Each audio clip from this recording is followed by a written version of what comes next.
I'm Miles Martin. I'm an artist, knife maker, seller of raw materials. I've been in business about 40 years. I've sold a lot of mammoth ivory over the years, and the purpose of this video is to show you how to turn the raw materials into a workable finished product. It's easy to take top-of-the-line #1 material and turn it into a nice end product.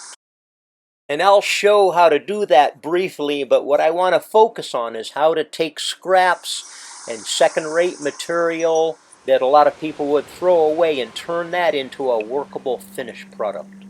The three single most important aspects of working all ivory is don't get it wet, don't overheat it, and recognize that the colors can disappear on you if you overwork it.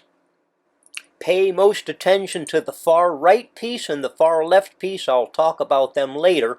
One of the biggest issues with this top grade material, and they seem like they don't understand how to work with the lesser material and what to do with it and how to turn it into something nice. This is the larger section I cut the far right piece from. You could see the blues, the beautiful colors, and you can see here you get through the color into the white, and then this is some pistol grips I made from this particular piece, and you could see the finished product on the gun, and that came out really nice. The biggest issue is that that material can be $300 and the finished product is a $700 set of grips.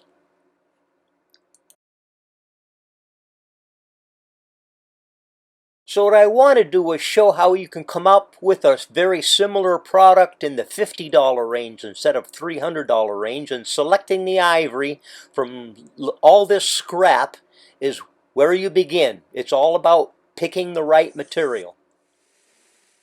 A pound of middle grade ivory, maybe $50 a pound. I've cleaned up some of it so you could see what it looks like, but this gives you an idea what can be acquired in a pound if you buy ivory by the pound. I'm not looking for match sets yet, and I'm not even sure what I'm going to do with the ivory, but first I trim off the rough stuff and square it up and sand a flat back, and then take a look at it further. But as you can see, you've got a concave to deal with on a lot of the ivory, and so something needs to be done about that to use it for almost anything. One of the problems you're going to run into is delamination, like you can see on the end. That's going to be a separate issue. The first thing I want to deal with is starting to sand the back, and this gives me an idea what I've got. You can look at the sand marks and see where the high spots are. I cover up the big cracks like you can see here with duct tape, and I can show later how I deal with that. I start with a very, very rough 36 grit sandpaper that takes quite a bit of material off. And so here you can see sometimes you have to strengthen the larger cracks before you can even sand. So I put that duct tape on. Watch the entire video to see how the resin filling is done. But that strengthens the work so it won't fall apart. So I rough sand all the edges, the back, the ends, as you can see, and I'm not trying to measure it, I'm not trying to find match sets, I'm just trying to end up with rough material and seeing what in the heck I have, because oftentimes there's some garbage that has to come out, you have to trim it off. A lot of the cracks don't show up until you've sanded it, and then you can see the depth of the cracks. So the rough sanding on the back, when you look at it, you can see to what level it would take to make it flat, so you know what needs to be filled. Some of the minor cracks I can explain just get filled with what I call a star bond, a type of super glue, and it comes in different colors. And most important is that you put it on and wait for it to soak in, and keep putting it on until it's totally sucked in. And I'm showing here some of the issues that can be dealt with the star bond. picking the right consistency and the right color and waiting for the glue to suck in is the single most important thing to learn. And that's why I'm pausing here so you can watch it suck in, and I apply more and watch it suck in. This is, like I said, the most important thing to learn. And you can see in this next shot how nice it can look when you're all done with the glue and the sanding. And I've got a before scene as a reminder what it looked like, all covered in glue. And that's what it looked like. It's very important to, it's an outlook, I believe, where you think that the glue is just as strong as the material. And there's nothing wrong with glue. If you could make a piece out of nothing but glue, you'd have a stronger piece than if it was ivory. So all you're dealing with really is aesthetics and how it looks. For stability, there's no problem with lots of glue. I decided this piece was a little bit too thick and I'm not going to fill it, so I did a slicing to trim it. Notice I'm not using a guard and I'm doing it by hand. And I just discovered it works better that way because the material is hard and soft, and doing it by hand I can feel it better. And that extra slice I might be able to do something with that I cut off, might be artwork or for laminating. Some of these pieces I've already resin filled, and I'm going to talk about that coming up, how to prepare the piece. I used the duct tape to trap the resin so that it won't run off the sides. Usually it's both ends. Sometimes I have to do the edges. And I'm using basically boat resin, a fiberglass boat resin. I will show the can here. It's fiberglass resin, Bondo. And I add colors to it. You can see me pouring it in a little cup. I mix a little bit at a time. And I add coloring to it. A drop, you can see. And I use more hardener than recommended. I might add more than one color.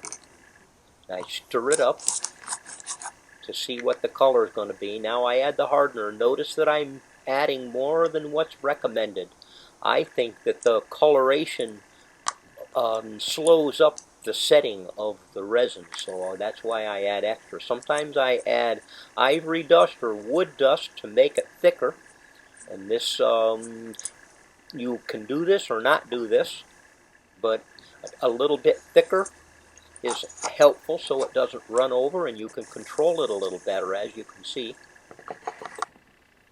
Sometimes it's hard to guess how much resin to mix up, and so I always have a couple of projects on the side, and the little bit of resin that's left over I dab it onto another project that also needs filling. And you can see I take the stick there and spread it around a little bit, and I add a little bit left over in a cup and then add another color to it.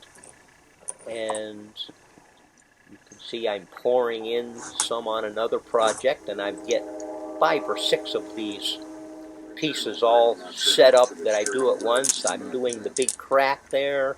I'm doing several sets. This is a light blue, maybe too light a blue. But you'll find out down the line when you start sanding and cutting, a lot of this isn't going to show. It's on the back. It's to make it flat. It might even disappear and you don't have any color or use any color. Here's a little green being added.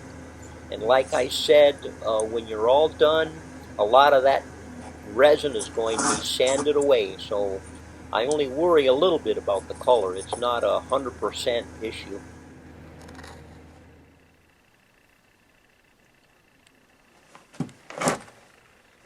I have to set it aside and let the resin harden, and you can see I prop it up so that it's a little bit level. Notice all I had was pieces of turquoise to prop it up with. So now it's hard, and I sand it, and now you're looking at the end, and these are the different color layers in the end. You can see the back a little bit. I don't have a lot of the color showing anymore. But now it's flat. And the sanding goes through. I start with a 36 grit. I don't go any finer than a 200 grit, but I use a 60 grit quite a lot. Notice when I'm sanding, I want to show this. I keep the piece moving all the time. Ivory can overheat and burn and warp and crack if you heat it up. And I often use a smooth rotary motion, a back and forth, and let up on the pressure, give pressure, and vary it. And that's a little bit important to know so the ivory doesn't overheat. I pause here because we're starting to end up with getting closer to finished. And notice how I'm using the end of the sander. I'm using a 4-inch belt sander, and that's all I'm using. That's all you need for tools. It's nice to have other tools, but that's all that's necessary. That's all I'm showing.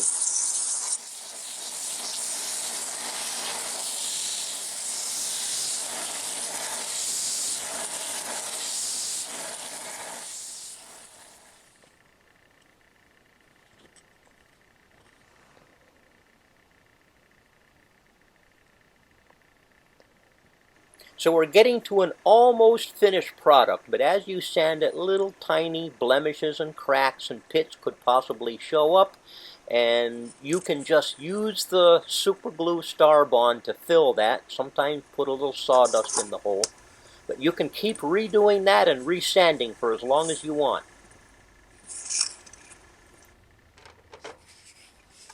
And I want to remind you that this is all $50 to $100 a pound material, and it's going to look just like $300 a pound material when it's done. That's what it's all about. You can kind of personalize your ivory and make it exactly the way you want, get the colors you want, and that's what it's all about. So I've got several sets finished up, and I'm just walking you through them, showing you what I did. You can see how it was filled, how it shows, how it doesn't show, and you can decide yourself, how much time you want to spend getting it more perfect than I have. But, this is the basics I'm showing you. So these are all finished sets, and they're all in the $75 to $200 price range. And I talk money because ultimately, if you're a knife maker and you're selling, we have to discuss that awful subject, money, and what are our materials costing us and what are we getting for our money. So I'm trying to show you how you can take ordinary material and turn it into something nice. Subject I haven't covered, and that is dyeing the ivory and stabilizing the ivory. That's going to be another video because that's important. But look at this next set here. This is 2 pieces of garbage ivory. I fit them together and resin them together and make it one piece. This is the finished product. Those 2 pieces, and I filled the back with chips of ivory and resin. And yikes, I'm running out of time here. There's a lot of things I wanted to explain. I wanted to get into the financial aspect, so I'm showing you material here that might have cost $50. We're looking at $10 worth of materials, and I try and keep everything under half an hour of my time for these scales. So that's my goal. I'm trying to create finished products with my knives in the under $500 range. I can go as low as $150 on a finished product like the knife above. And if you're in business and you're in competition, there aren't many people who are getting over $1,000 for their knives, and that's nice, but that isn't what I'm showing. I'm trying to show how to make a workable knife. So I wanted to cover a lot more, show a lot more, get into a lot more detail. I guess I'm at the end of my time, and I'm hoping that what I've shown is going to be helpful to you. And good luck on your projects.